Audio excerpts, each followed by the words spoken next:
अस्सलाम वालेकुम स्टूडेंट्स, उम्मीद है आप सब खैरियत से होंगे। हम इनहेरिटेंस डिस्कस कर रहे थे और उसमें हमने टॉपिक कुछ डिस्कस कर लिया है क्लासेस में।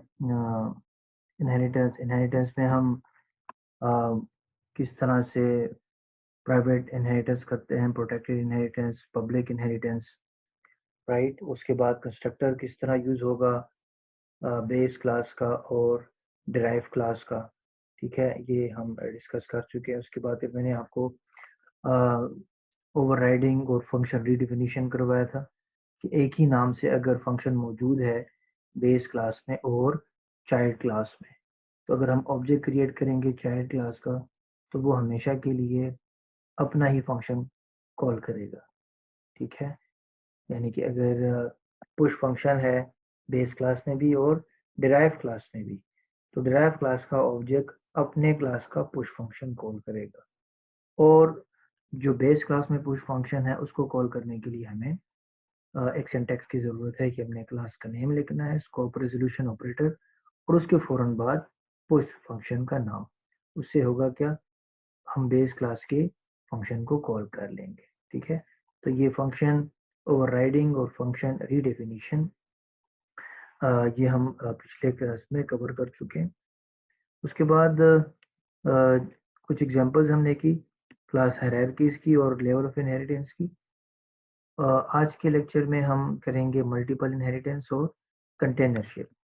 तो मल्टीपल इनहेरिटेंस क्या है? Class can be derived from more than one base class, this is called multiple inheritance.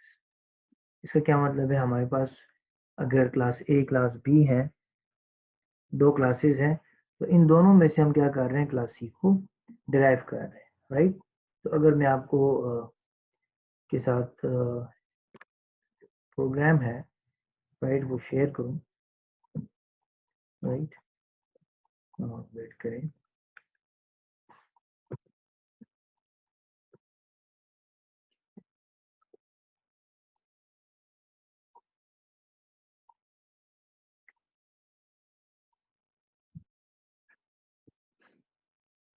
Right, तो ये कोड अगर मैं आपके साथ शेयर करूं,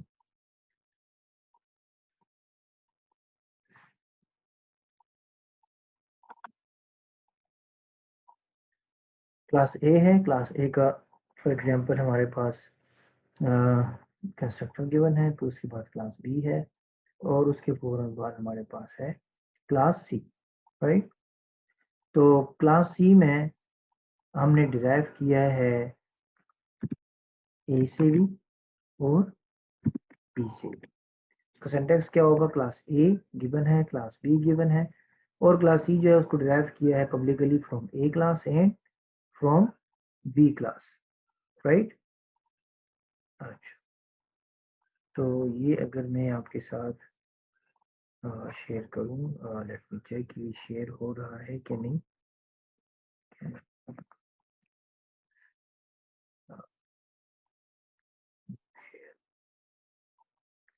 ठीक है, सो जी हाँ, ये स्क्रीन आपके साथ इस वक्त शेयर हो रही है, ठीक है।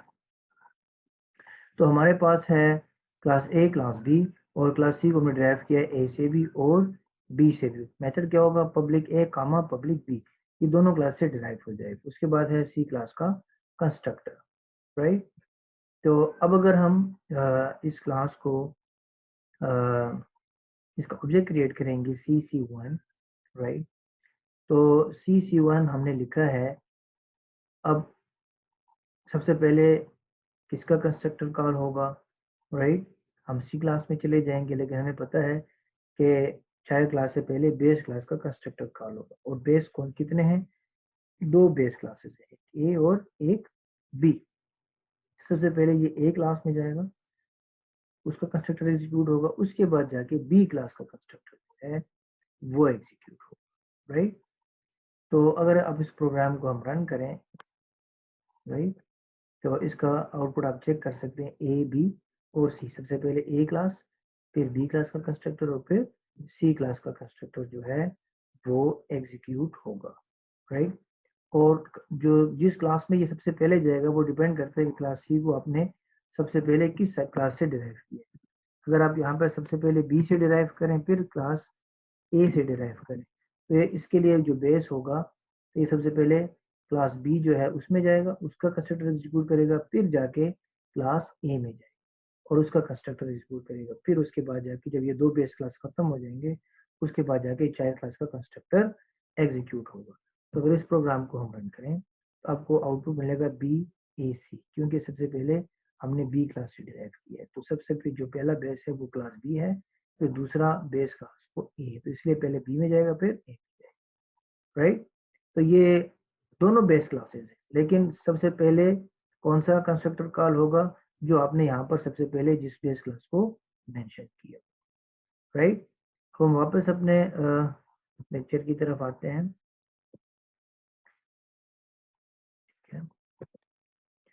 So a class can be derived from more than one base class. This is called multiple inheritance. Class A, class B और derive class C, ठीक है। क्लास C जो है A से भी derive किया है और B से भी derive किया है, इसको हम कहेंगे multiple inheritance। For example class A है, क्लास B है और क्लास C को इस तरह से publicly from A comma publicly from B या publicly from B comma publicly from A, ठीक है। जिसको भी आप फर्स्ट बेस बनाना चाहे उसको आप पहले मेंशन करेंगे, सेकंड बेस को आप सेकंड पोजीशन पे मेंशन करेंगे। तो ये मेथड है मल्टीपल इनहेरिटेंस का। एक क्लास को आप दो बेस क्लास से भी डिराइव कर सकते हैं, बस आपने कॉलन के बाद दोनों क्लासेस को मेंशन करना है, बीच में कॉमा लगाना है। अब अगर हम एग्जांपल देखें, हम ऑलरेडी क्लास एम्प्लॉय हमने चेक किया है, क्लास एम्प्लॉय से फिर हमने डिराइव किया था क्लास साइंटिस्ट को, क्लास मैनेजर को और क्लास लेबरर को। अब हम क्या कह रहे हैं, एक और बेस क्लास बनाएंगे, क्लास स्टूडेंट, क्योंकि हर एम्प्लॉय स्टूडेंट भी रहा होगा, ठीक है। हर एम्प्लॉय स्टूडेंट भी रहा होगा, तो इसीलिए हम कहेंगे कि लेबर जो है वो एम्प्लॉय भी है और स्टूडेंट भी हो सकता है। क्लास साइंटिस्ट जो है वो तो एम्प्लॉय है लेकिन वो किसी वक्त स्टूडेंट भी रहा होगा, राइट। तो वो स्टूडेंट था, उसकी कॉलेज का नाम क्या था, यूनिवर्सिटी का नाम क्या था, डिग्री कौन सी है, वो इन्फॉर्मेशन भी क्लास साइंटिस्ट में इंक्लूड हो जाएगी। सिमिलरली क्लास मैनेजर है तो वो एम्प्लॉय तो है, लेकिन साथ साथ एक क्लास स्टूडेंट बेस्ड क्लास बना देंगे और उससे भी क्लास मैनेजर को डिराइव हम कर सकते हैं। तो उसका सिंटेक्स जो गिवन होगा हमें, ये जिसको फॉर्मेट है पूरे प्रोग्राम का, उसमें हमारे पास क्लास स्टूडेंट होगा, क्लास एम्प्लॉय, दो बेस क्लासेस होगी। तो क्लास मैनेजर को हम डिराइव करेंगे एम्प्लॉय क्लास से और स्टूडेंट क्लास से, क्लास साइंटिस्ट को एम्प्लॉय क्लास से और स्टूडेंट क्लास से, और क्लास रेगुलर को सिर्फ और सिर्फ पब्लिकली फ्रॉम एम्प्लॉय, ठीक है। यहाँ पे एज्यूम किया गया है कि जो लेबरर है ये कभी स्टूडेंट नहीं रहा, ठीक है। तो यहाँ पर इसको सिर्फ और सिर्फ एम्प्लॉय क्लास से डिराइव किया है, राइट। लेकिन आजकल अगर देखा जाए तो लेबरर में आपको पढ़े लिखे लोग भी मिल जाएंगे, ठीक है, क्योंकि बेरोजगारी बहुत ज़्यादा है पाकिस्तान में। तो यहाँ पर ये वैलिड नहीं है, हमारे पाकिस्तान में कामा प्राइवेट स्टूडेंट भी आना चाहिए, ठीक है। तो ये हमारे पास सिचुएशन है। अच्छा, इसके बाद है मल्टीपल इनहेरिटेंस। इसी एग्जाम्पल को यहाँ पर एक्सप्लेन किया है, ठीक है। तो एक्सप्लेन कैसे किया है, अगर आप यहाँ पे चेक करें, क्लास स्टूडेंट्स हमारे पास मौजूद नहीं थी तो वो हम उसको हम लिख रहे हैं क्लास स्टूडेंट को। क्लास स्टूडेंट में अगर आप चेक करें तो हमारे पास प्राइवेट में स्कूल और डिग्री, राइट।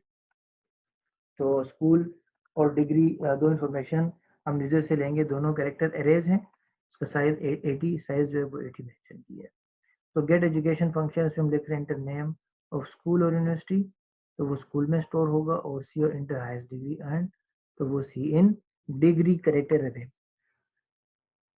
स्टोर होगा, राइट। उसके बाद पुट एजुकेशन है, इन दोनों को हम यहाँ पर डिस्प्ले कर रहे हैं, स्कूल और डिग्री में जो भी इंफॉर्मेशन होगी वो डिस्प्ले होगी। तो क्लास स्टूडेंट में सिर्फ इतनी इंफॉर्मेशन है, बाकी जो क्लास एम्प्लॉय है वो आप ऑलरेडी कर चुके हैं।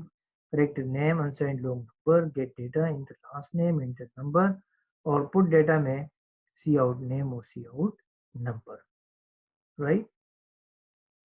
उसके बाद है क्लास मैनेजर। अब क्लास मैनेजर को डिराइव किया था पहले एम्प्लॉय क्लास से, अब यहाँ पर उसको डिराइव कर रहे हैं स्टूडेंट क्लास से भी, दोनों क्लास से उसको डिराइव कर रहे हैं, राइट।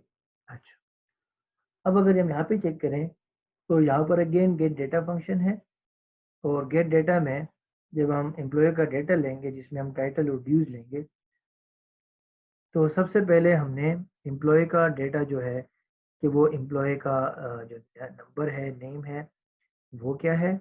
उसके बाद टाइटल और गोल्फ क्लब ड्यूज हैं, और उसके फौरन बाद हमने गेट एजुकेशन फंक्शन को कॉल किया ताकि जो स्टूडेंट की जो इंफॉर्मेशन है इस मैनेजर के लिए कि वो किस स्कूल में रहा है, उसकी डिग्री क्या है, वो इंफॉर्मेशन भी हम गेट डेटा फंक्शन में यूजर से लेंगे। ठीक है, यानी जब मैनेजर का ऑब्जेक्ट क्रिएट होगा m1, तो m1 डॉट गेट डेटा लिखेंगे, तो m1 डॉट गेट डेटा के लिए एम्प्लॉय क्लास का गेट डेटा भी कॉल होगा, अपने क्लास का टाइटल और गोल्फ क्लब ड्यूज भी इंटर होंगे, और स्टूडेंट क्लास के गेट एजुकेशन को भी हम एग्जीक्यूट कर सकते हैं, राइट। और एक और चीज जो नोट करने की है कि मैनेजर क्लास में गेट डेटा फंक्शन है, पुट डेटा फंक्शन है, एम्प्लॉय क्लास में गेट डेटा फंक्शन है और पुट डेटा फंक्शन है, लेकिन स्टूडेंट क्लास में गेट डेटा की जगह गेट एजुकेशन है और पुट एजुकेशन है।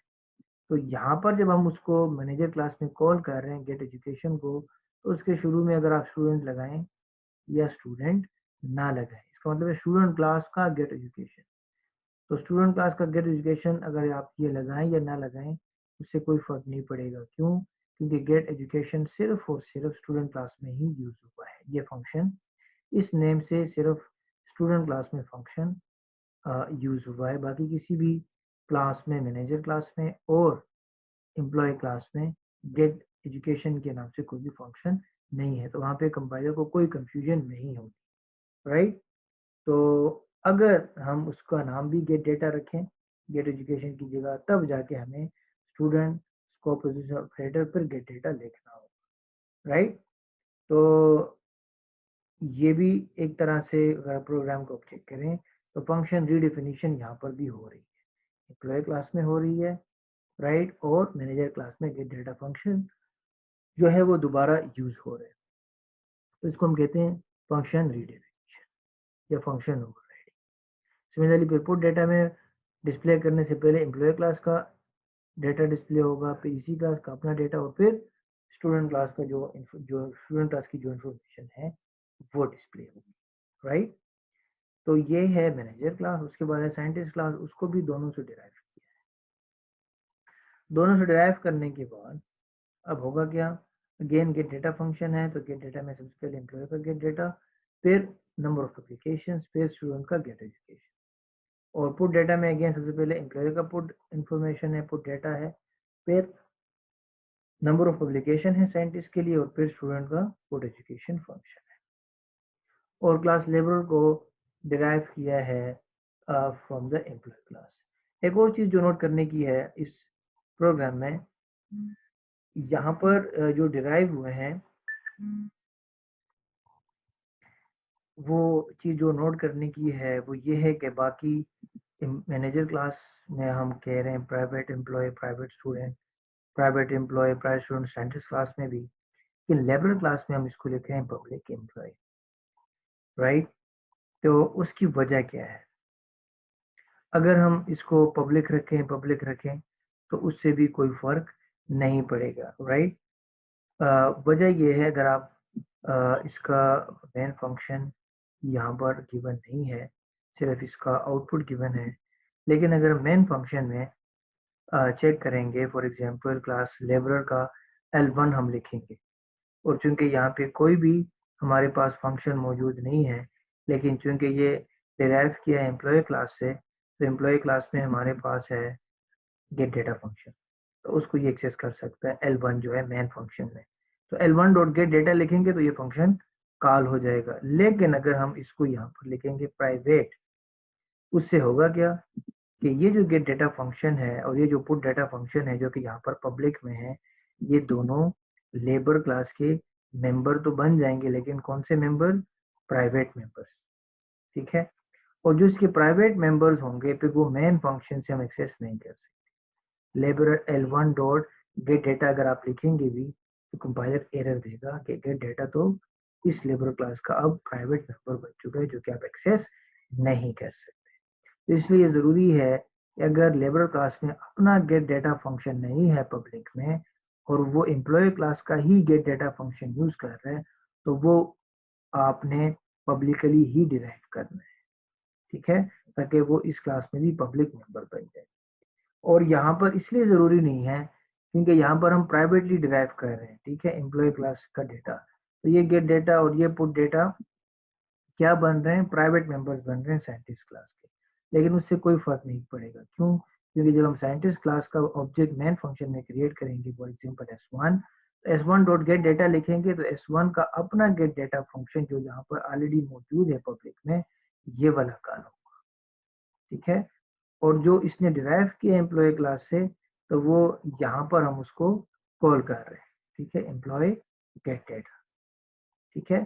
तो यहाँ पर पब्लिक और प्राइवेट लिखने से कोई भी असर या कोई भी फर्क नहीं पड़ेगा, ये प्रोग्राम काम करेगा। लेकिन इस केस में जरूरी है क्योंकि लेबरर क्लास में अपना गेट डेटा फंक्शन है। अगर यहाँ पर अपना गेट डेटा फंक्शन होता तो फिर यहाँ पर भी आप प्राइवेट लिख सकते हैं, ठीक है। तो फिर लेबरर क्या करेगा, सबसे पहले अपने गेट डेटा क्लास में आएगा, उसके बाद जाके उसके अपने गेट डेटा से आप किसी भी फंक्शन को कॉल कर सकते हैं बेस क्लास में, ठीक है। तो ये चीज नोट करने की। तो अगर आप इसका आउटपुट चेक करें इस प्रोग्राम का, इंटर डेटा फॉर मैनेजर 1, तो सबसे पहले एम्प्लॉय क्लास में जाएगा, वहाँ पे नेम और नंबर इंटर होगा। फिर इसी क्लास में टाइटल और गोल ऑफ डिज इंटर होंगे, और फिर उसके बाद स्टूडेंट क्लास का में जाएगा और यूनिवर्सिटी और डिग्री एंटर करेंगे। उसके बाद साइंटिस्ट 1 और साइंटिस्ट 2 के लिए सिमिलर है, और उसके बाद फिर लेबरर के लिए नेम और आईडी नंबर एंटर होगा।